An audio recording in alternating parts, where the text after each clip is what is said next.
Hey guys, welcome to Life After Work. Solomon here.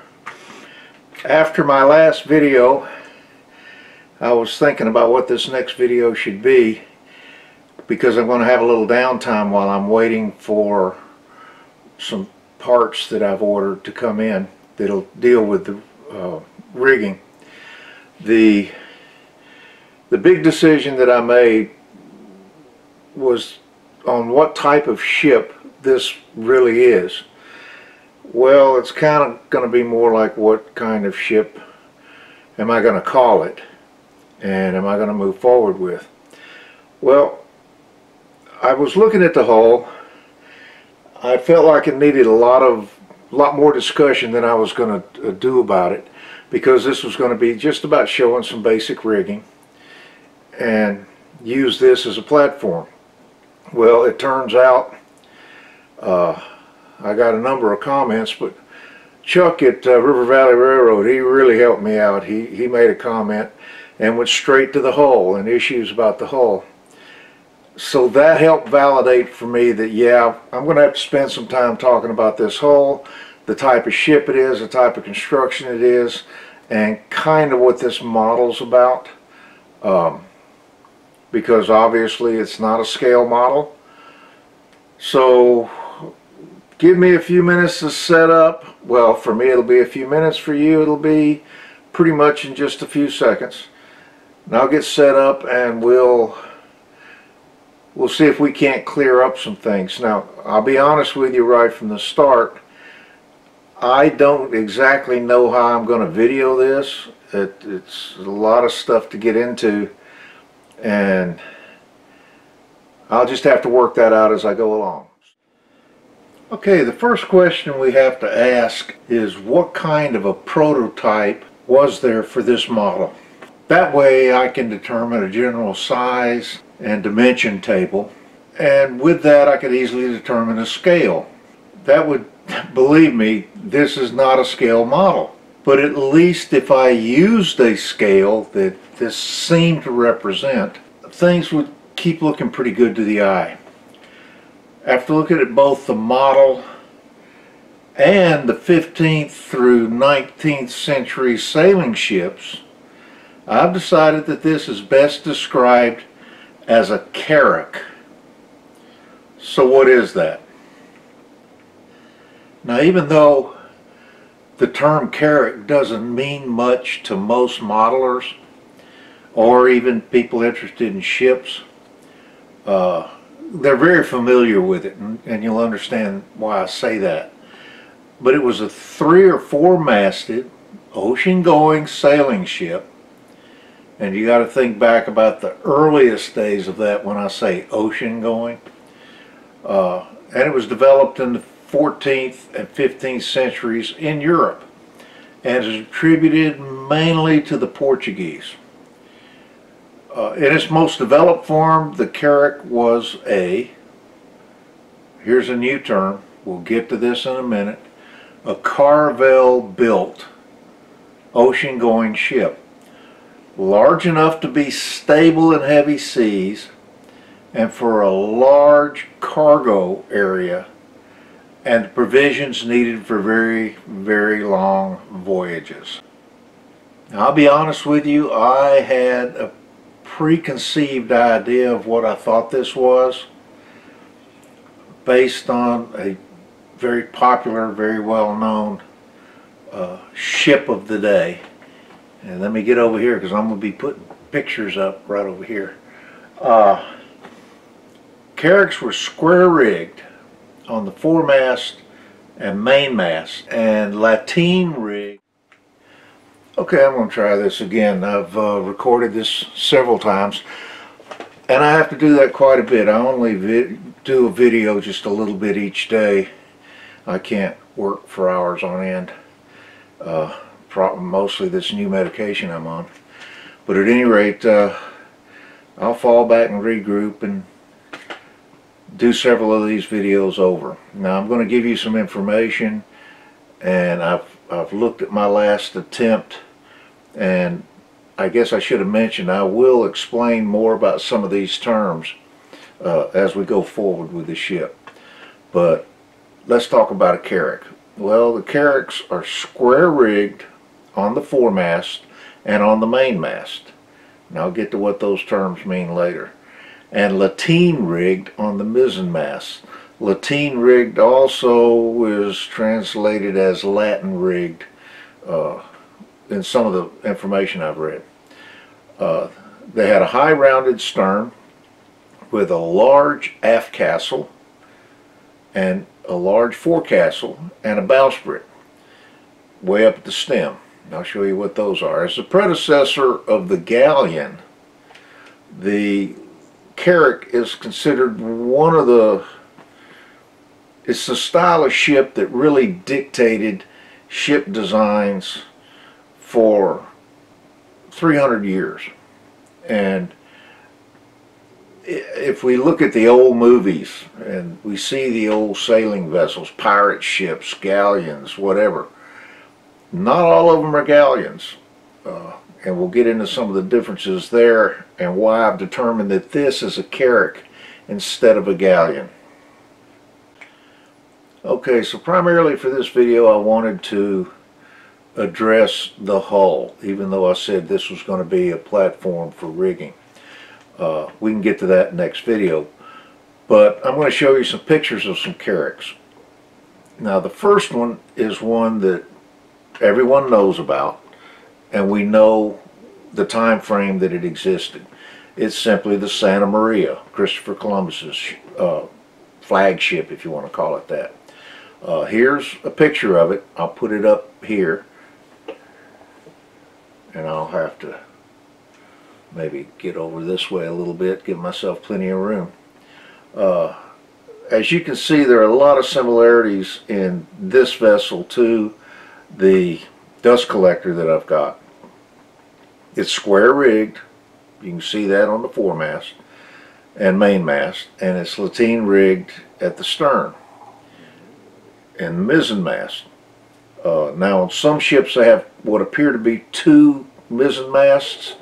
I think I have some pictures that show that.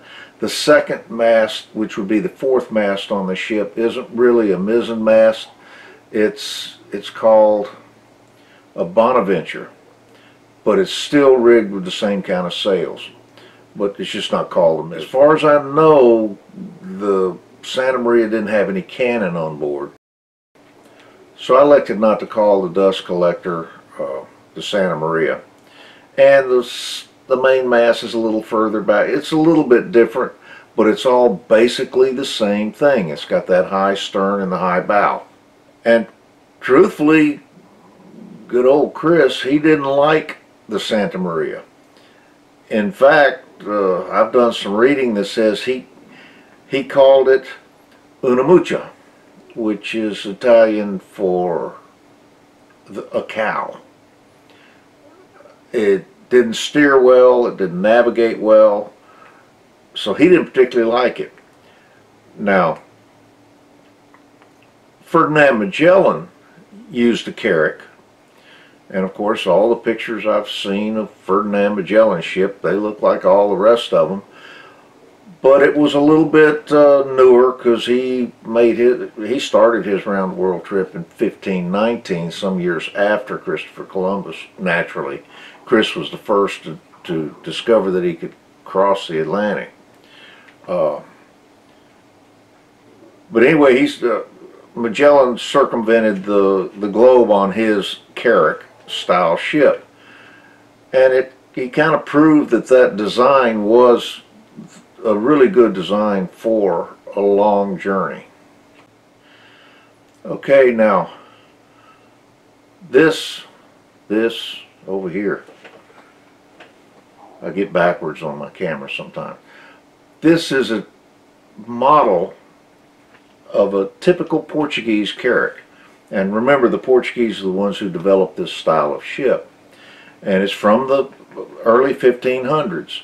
It's called the Madre de Deus, or Deus, probably Madre de Deus. I don't know Portuguese, I know Italian. It would be Deus in Italian or Latin, which is simply Mother of God.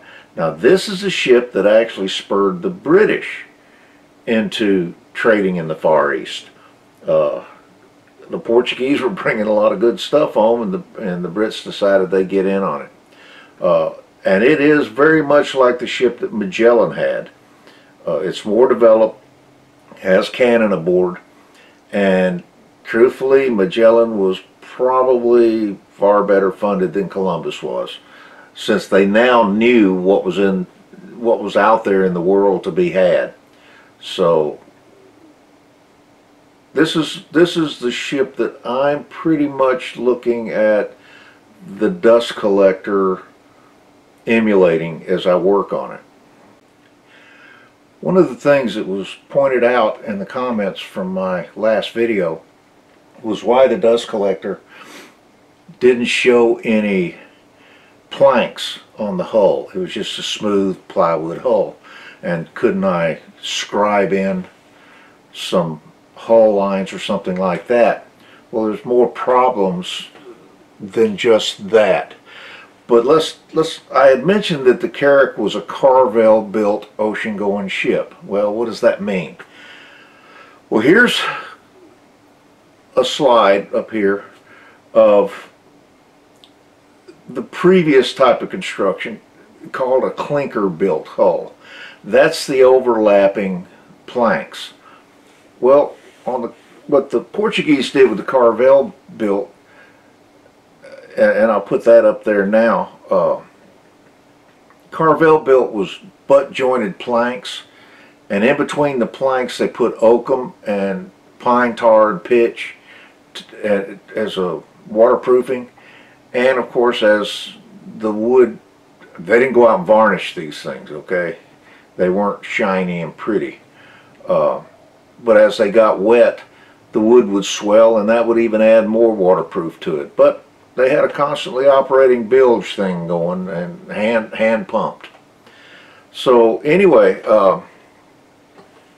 when I say Carvel built Carrack, that's what I'm talking about. And the Dust Collector over here is a Carvel built.